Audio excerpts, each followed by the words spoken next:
24. Federal Reserve. Paul Winfrey. Money is the essential unit of measure for the voluntary exchanges that constitute the market economy. Stable money allows people to work freely, helps businesses grow, facilitates investment, supports saving for retirement, and ultimately provides for economic growth. The federal government has long made policy regarding the nation's money on behalf of the people through their elected representatives in Congress. Over time, however, Congress has delegated that responsibility first to the Department of the Treasury and now to the quasi-public Federal Reserve System. The Federal Reserve was created by Congress in 1913 when most Americans lived in rural areas, and the largest industry was agriculture. The impetus was a series of financial crises caused both by irresponsible banks and other financial institutions that overextended credit, and by poor regulations. The architects of the Federal Reserve believed that a quasi-public clearinghouse acting as lender of last resort would reduce financial instability and end severe recessions. However, the Great Depression of the 1930s was needlessly prolonged in part because of the Federal Reserve's inept management of the money supply. More recessions followed in the post-World War II years. In the decade since the Federal Reserve was created, there has been a downturn roughly every 5 years. This monetary dysfunction is related in part to the impossibility of fine-tuning the money supply in real time, as well as to the moral hazard inherent in a political system that has demonstrated a history of bailing out private firms when they engage in excess speculation. Public control of money creation through the Federal Reserve System has another major problem. Government can abuse this authority for its own advantage by printing money to finance its operations. This necessitated the original Federal Reserve's decentralization and political independence. Not long after the central bank's creation, however, monetary decision-making power was transferred away from regional member banks and consolidated in the Board of Governors. The Federal Reserve's independence is presumably supported by its mandate to maintain stable prices. Yet central bank independence is challenged in two additional ways. First, like any other public institution, the Federal Reserve responds to the potential for political oversight when faced with challenges. Consequently, its independence in conducting monetary policy is more assured when the economy is experiencing sustained growth, and when there is low unemployment and price stability, but less so in a crisis. Additionally, political pressure has led the Federal Reserve to use its power to regulate banks as a way to promote politically favorable initiatives, including those aligned with environmental, social, and governance (ESG) objectives. Even formal grants of power by Congress have not markedly improved Federal Reserve actions. Congress gave the Federal Reserve greater regulatory authority over banks after the stock market crash of 1929.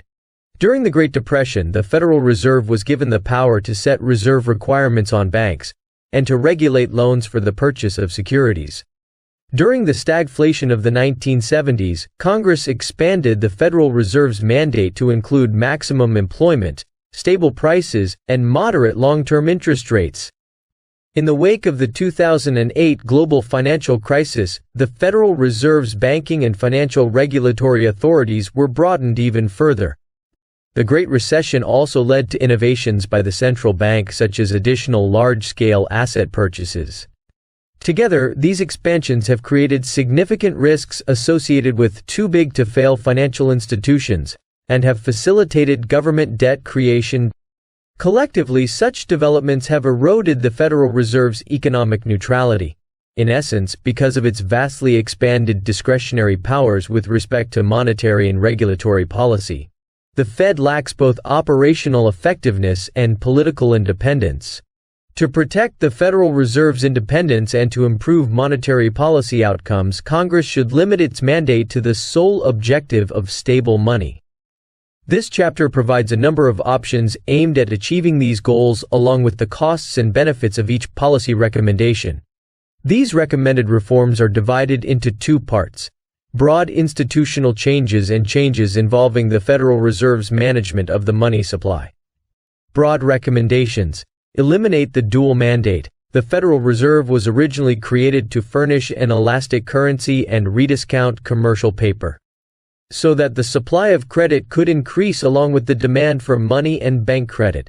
In the 1970s, the Federal Reserve's mission was amended to maintain macroeconomic stability following the abandonment of the gold standard. This included making the Federal Reserve responsible for maintaining full employment, stable prices, and long-term interest rates. Supporters of this more expansive mandate claim that monetary policy is needed to help the economy avoid or escape recessions. Hence, even if there is a built-in bias toward inflation, that bias is worth it to avoid the pain of economic stagnation. This accommodationist view is wrong. In fact, that same easy money causes the clustering of failures that can lead to a recession.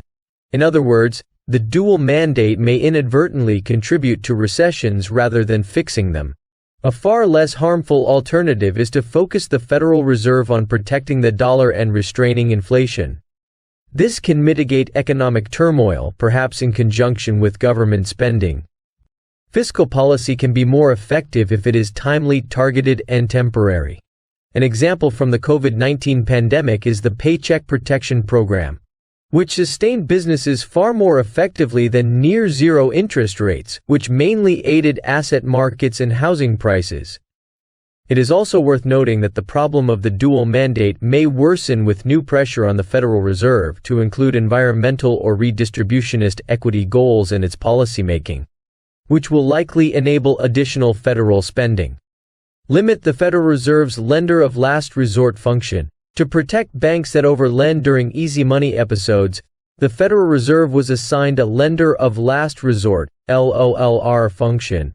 This amounts to a standing bailout offer and encourages banks and non-bank financial institutions to engage in reckless lending or even speculation that both exacerbates the boom and bust cycle and can lead to financial crises, such as those of 1992 and 2008 with ensuing bailouts. This function should be limited so that banks and other financial institutions behave more prudently, returning to their traditional role as conservative lenders rather than taking risks that are too large and lead to still another taxpayer bailout. Such a reform should be given plenty of lead time so that banks can self-correct lending practices without disrupting a financial system that has grown accustomed to such activities. Wind down the Federal Reserve's balance sheet. Until the 2008 crisis, the Federal Reserve never held more than $1 trillion in assets, bought largely to influence monetary policy. Since then, these assets have exploded, and the Federal Reserve now owns nearly $9 trillion of mainly federal debt, $5.5 trillion, and mortgage-backed securities, $2.6 trillion. There is currently no government oversight of the types of assets that the Federal Reserve purchases. These purchases have two main effects. They encourage federal deficits and support politically favored markets, which include housing and even corporate debt. Over half of COVID-era deficits were monetized in this way by the Federal Reserve's purchase of treasuries, and housing costs were driven to historic highs by the Federal Reserve's purchase of mortgage securities. Together, this policy subsidizes government debt, starving business borrowing, while rewarding those who buy homes and certain corporations at the expense of the wider public. Federal Reserve balance sheet purchases should be limited by Congress, and the Federal Reserve's existing balance sheet should be wound down as quickly as is prudent to levels similar to what existed historically before the 2008 global financial crisis. Limit future balance sheet expansions to U.S. Treasuries. The Federal Reserve should be prohibited from picking winners and losers among asset classes. Above all, this means limiting Federal Reserve interventions in the mortgage-backed securities market. It also means eliminating Fed interventions in corporate and municipal debt markets. Restricting the Fed's open market operations to treasuries has strong economic support. The goal of monetary policy is to provide markets with needed liquidity without inducing resource misallocations caused by interfering with relative prices, including rates of return to securities. However, Fed intervention in longer-term government debt, mortgage-backed securities, and corporate and municipal debt can distort the pricing process. This more closely resembles credit allocation than liquidity provision. The Fed's mortgage-related activities are a paradigmatic case of what monetary policy should not do. Consider the effects of monetary policy on the housing market. Between February 2020 and August 2022, home prices increased 42%. Residential property prices in the United States, adjusted for inflation, are now 5.8% above the prior all-time record levels of 2006. The home price to median income ratio is now 7.68, far above the prior record high of 7 set in 2005. The mortgage payment to income ratio hit 43.3% in August 2022, breaking the highs of the prior housing bubble in 2008. Mortgage payment on a median-priced home, with a 20% down payment, jumped to $2,408 in the autumn of 2022 against $1,404 just 1 year earlier, as home prices continued to rise even as mortgage rates more than doubled. Renters have not been spared. Median apartment rental costs have jumped more than 24% since the start of 2021. Numerous cities experienced rent increases well in excess of 30%. A primary driver of higher costs during the past 3 years has been the Federal Reserve's purchases of mortgage-backed securities, MBS. Since March 2020, the Federal Reserve has driven down mortgage interest rates and fueled a rise in housing costs by purchasing $1.3 trillion of MBSs from Fannie Mae, Freddie Mac, and Ginnie Mae. The $2.7 trillion now owned by the Federal Reserve is nearly double the levels of March 2020. The flood of capital from the Federal Reserve into MBSs increased the amount of capital available for real estate purchases while lower interest rates on mortgage borrowing. Driven down in part by the Federal Reserve's MBS purchases, induced and enabled borrowers to take on even larger loans. The Federal Reserve should be precluded from any future purchases of MBSs and should wind down its holdings either by selling off the assets or by allowing them to mature without replacement. Stop paying interest on excess reserves. Under this policy, also started during the 2008 financial crisis. The Federal Reserve effectively prints money and then borrows it back from banks rather than those banks lending money to the public. This amounts to a transfer to Wall Street at the expense of the American public and has driven such excess reserves to $3.1 trillion, up 70-fold since 2007. The Federal Reserve should immediately end this practice and either sell off its balance sheet or simply stop paying interest so that banks instead lend the money. Congress should bring back the Priminous 2008 system, founded on open market operations. This minimizes the Fed's power to engage in preferential credit allocation, monetary rule reform options. While the above recommendations would reduce Federal Reserve manipulation and subsidies, none would limit the inflationary and recessionary cycles caused by the Federal Reserve. For that, major reform of the Federal Reserve's core activity of manipulating interest rates and money would be needed. A core problem with government control of monetary policy is its exposure to two unavoidable political pressures: pressure to print money to subsidize government deficits, and pressure to print money to boost the economy artificially until the next election. Because both will always exist with self-interested politicians, the only permanent remedy is to take the monetary steering wheel out of the Federal Reserve's hands and return it to the people. This could be done by abolishing the federal role in money altogether, allowing the use of commodity money, or embracing a strict monetary policy rule to ward off political meddling. Of course, neither free banking nor allowing commodity-backed money is currently being discussed, so we have formulated a menu of reforms. Each option involves trade-offs between how effectively it restrains the Federal Reserve and how difficult each policy would be to implement, both politically for Congress and economically in terms of disruption to existing financial institutions.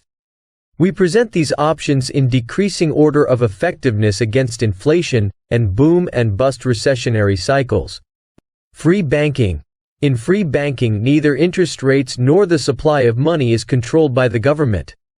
The Federal Reserve is effectively abolished, and the Department of the Treasury largely limits itself to handling the government's money. Regions of the U.S. actually had a similar system, known as the Suffolk system, from 1824 until the 1850s, and it minimized both inflation and economic disruption while allowing lending to flourish. Under free banking, banks typically issue liabilities, for example checking accounts, denominated in dollars and backed by a valuable commodity. In the 19th century, this backing was commonly gold coins. Each dollar, for example, was defined as about 1/20th of an ounce of gold, redeemable on demand at the issuing bank. Today, we might expect most banks to back with gold, although some might prefer to back their notes with another currency or even buy equities or other assets such as real estate. Competition would determine the right mix of assets in banks' portfolios as backing for their liabilities. As in the Suffolk system, competition keeps banks from overprinting or lending irresponsibly. This is because any bank that issues more paper than it has assets available would be subject to competitor banks presenting its notes for redemption. In the extreme, an overissuing bank could be liable to a bank run. Reckless banks' competitors have good incentives to police risk closely lest their own holdings of competitor dollars become worthless. In this way, free banking leads to stable and sound currencies and strong financial systems, because customers will avoid the riskier issuers, driving them out of the market. As a result of this stability and lack of inflation inherent in fully backed currencies, free banking could dramatically strengthen and increase both the dominant role of America's financial industry and the use of the U.S. dollar as the global currency of choice. In fact, under free banking, the norm is for the dollar's purchasing power to rise gently over time, reflecting gains in economic productivity. This supply-side deflation does not cause economic busts. In fact, by ensuring that cash earns a positive, inflation-adjusted rate of return, it can prevent households and businesses from holding inefficiently small money balances. Further benefits of free banking include dramatic reduction of economic cycles, an end to indirect financing of federal spending, removal of the lender of last resort permanent bailout function of central banks, and promotion of currency competition. This allows Americans many more ways to protect their savings. Because free banking implies that financial services and banking would be governed by general business laws against, for example, fraud or misrepresentation, crony regulatory burdens that hurt customers would be dramatically eased, and innovation would be encouraged. Potential downsides of free banking stem from its greatest benefit. It has massive political hurdles to clear. Economic theory predicts and economic history confirms that free banking is both stable and productive, but it is radically different from the system we have now. Transitioning to free banking would require political authorities, including Congress and the President, to coordinate on multiple reforms simultaneously. Getting any of them wrong could imbalance an otherwise functional system. Ironically, it is the very strength of a true free banking system that makes transitioning to one so difficult. Commodity-backed money. For most of U.S. history, the dollar was defined in terms of both gold and silver. The problem was that when the legal price differed from the market price, the artificially undervalued currency would disappear from circulation. There were times, for instance, when this mechanism put the U.S. on a de facto silver standard. However, as a result, inflation was limited. Given this track record, restoring a gold standard retains some appeal among monetary reformers who do not wish to go so far as abolishing the Federal Reserve. Both the 2012 and 2016 GOP platforms urged the establishment of a commission to consider the feasibility of a return to the gold standard, and in October 2022, Representative Alexander Mooney introduced a bill to restore the gold standard. In economic effect, commodity backing the dollar differs from free banking in that the government, via the Fed, maintains both regulatory and bailout functions. However, manipulation of money and credit is limited because new dollars are not costless to the federal government. They must be backed by some hard asset, like gold. Compared to free banking then, the benefits of commodity-backed money are reduced, but transition disruptions are also smaller. The process of commodity backing is very straightforward. Treasury could set the price of $1 at today's market price of $2,000 per ounce of gold. This means that each Federal Reserve note could be redeemed at the Federal Reserve and exchanged for 1 2,000th ounce of gold, about $80 for example, for a gold coin the weight of a dime. Private bank liabilities would be redeemable upon their issuers. Banks could send those traded in dollars to the Treasury for gold to replenish their vaults. This creates a powerful self-policing mechanism. If the federal government creates dollars too quickly, more people will doubt the peg and turn in their gold to banks, which then will turn in their gold and drain the government's gold. This forces governments to rein in spending and inflation, lest their gold reserves become depleted. One concern raised against commodity backing is that there is not enough gold in the federal government for all the dollars in existence. This is solved by making sure that the initial peg on gold is correct. Also, in reality, a very small number of users trade for gold, as long as they believe the government will stick to the price peg. The mere fact that people could exchange dollars for gold is what acts as the enforcer. After all, if one is confident that a dollar will still be worth 1 2,000th ounce of gold in a year, it is much easier to walk about with paper dollars and use credit cards than it is to mail tiny $80 coins. People would redeem en masse only if they feared the government would not be able to control itself, for which the only solution is for the government to control itself. Beyond full backing, alternate paths to gold backing might involve gold convertible treasury instruments or allowing a parallel gold standard to operate temporarily alongside the current fiat dollar. These could ease adoption while minimizing disruption, but they should be temporary so that we can quickly enjoy the benefits of gold's ability to police government spending. In addition, Congress could simply allow individuals to use commodity-backed money without fully replacing the current system. Among downsides to a commodity standard, there is no guarantee that the government will stick to the price peg. Also, allowing a commodity standard to operate along with the fiat dollar opens both up for a speculative attack. Another downside is that even under a commodity standard, the Federal Reserve can still influence the economy via interest rate or other interventions. Therefore, at best, a commodity standard is not a full solution to returning to free banking. We have good reasons to worry that central banks and the gold standard are fundamentally incompatible, as the disastrous experience of the Western nations on their managed gold standards between World War I and World War II showed. K% rule. Under this rule proposed by Milton Friedman in 1960, the Federal Reserve would create money at a fixed rate, say 3% per year. By offering the inflation benefits of gold without the potential disruption to the financial system, a K% rule could be a more politically viable alternative to gold. The principal flaw is that, unlike commodities, a K% rule is not fixed by physical costs.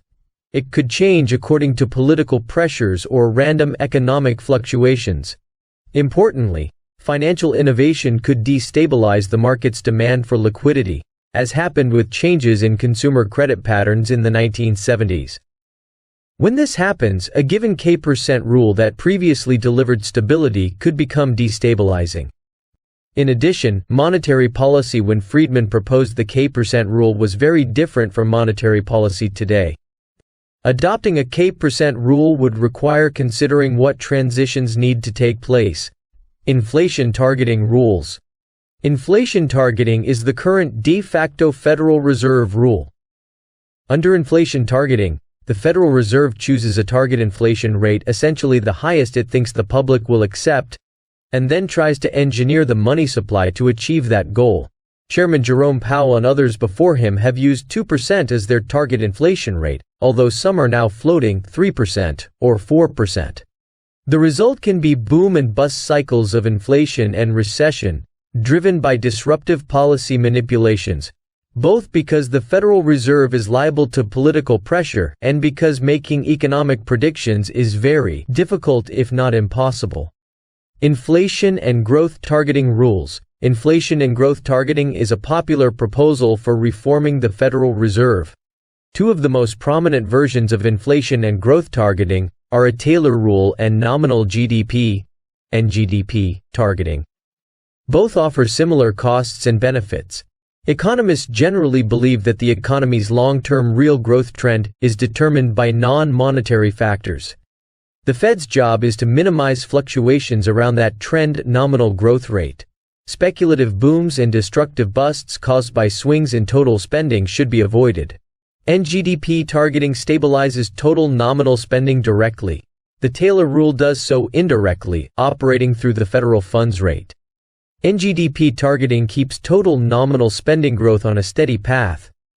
If the demand for money, liquidity rises, the Fed meets it by increasing the money supply.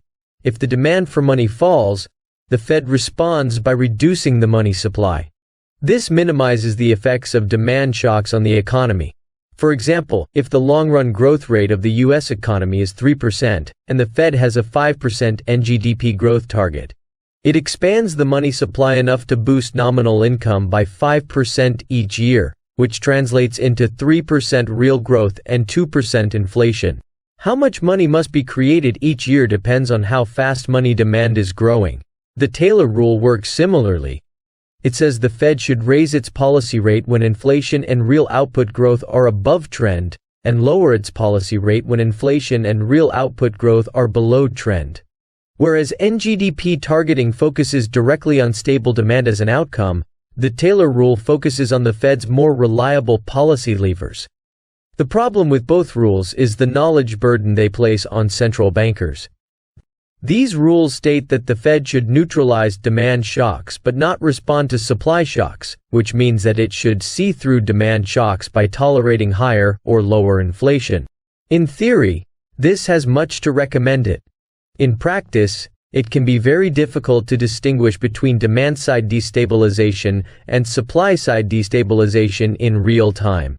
There also are political considerations. Fed officials may not be willing to curb unjustified economic booms and all too willing to suppress necessary economic restructuring following a bust. Either rule likely outperforms a strict inflation target and greatly outperforms the Fed's current pseudo-inflation target. While NGDP targeting and the Taylor rule have much to commend them, they might be harder to explain and justify to the public. Inflation targeting has an intelligibility advantage. Voters know what it means to stabilize the dollar's purchasing power. Capable elected officials must persuade the public that the advantages of NGDP targeting and the Taylor rule, especially in terms of supporting labor markets, outweigh the disadvantages.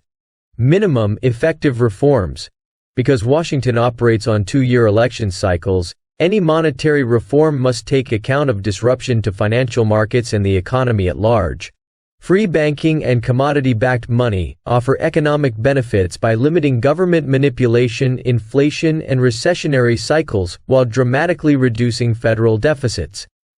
But given potential disruption to the financial system, a K% rule may be a more feasible option.